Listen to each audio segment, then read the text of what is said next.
بھائی یہی تو کہتے ہیں نا کہ یہ ترجمے گمراہوں کے ہیں، اس کو دیکھا جائے، علماء سے رہنمائی لیجئے۔ کئی بھائی ہم سے سوال کرتے ہیں اسلام 360 کیسا ہے، فلاں ایپ کیسی ہے، آپ کہتے ہیں بھی علماء سے رہنمائی لیں۔ ایک ہی جواب دیتے ہیں کہ آپ علماء سے رہنمائی لیں، کسی ایپ کے پیچھے مت بھاگیں۔ ایپ کو آنکھیں بند کر کے جو اس میں ترجمہ ہوا ہے، جو اس میں روایت پر صحیح اور ضعیف کا حکم لگا ہے، بس وہ قبول کر لینا، یہ گمراہی ہے۔ علماء کس لیے ہے؟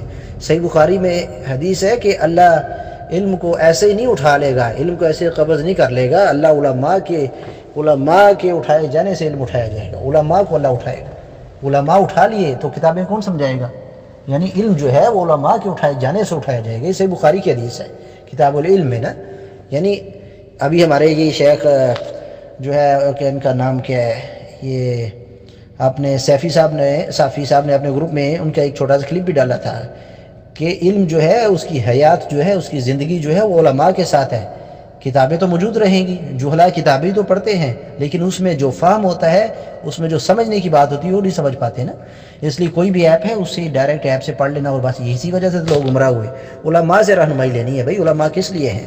جب رسول اللہ فرما رہے ہیں کہ علماء کے اٹھائے جانے سے علم اٹھایا جائے گا، اس کا مطلب ہے کہ علم علماء کے پاس ہے، اور علماء ہی سمجھائیں گے کہ اس کی حدیث کا، اس آیت کا کیا معنی ہے۔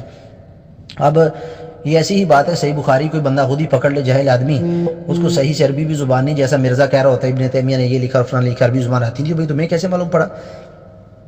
تو ایک شخص صحیح بخاری کی حدیث پڑھے، اس میں حبۃ السودا کے الفاظ کہ جو ہے نا وہ کالا دانہ جو کھائے گا، یعنی کلونجی کھائے گا، موت کے علاوہ ہر چیز کی اس میں شفا ہے، تو وہ سودا کی جگہ وہ پڑھ لے، یعنی حبہ کی جگہ پڑھ لے حیہ، کالا سانپ تو کھا کر مر جائے، تو یہی حالت ہوگا نا جاہل آدمی کا۔ حبۃ السودا کو حیۃ السودا پڑھ لے، کالا سانپ کھایا اور مر گیا، تو کہتا ہے میں نے تو صحیح بخاری کی حدیث پر ہی عمل کیا ہے۔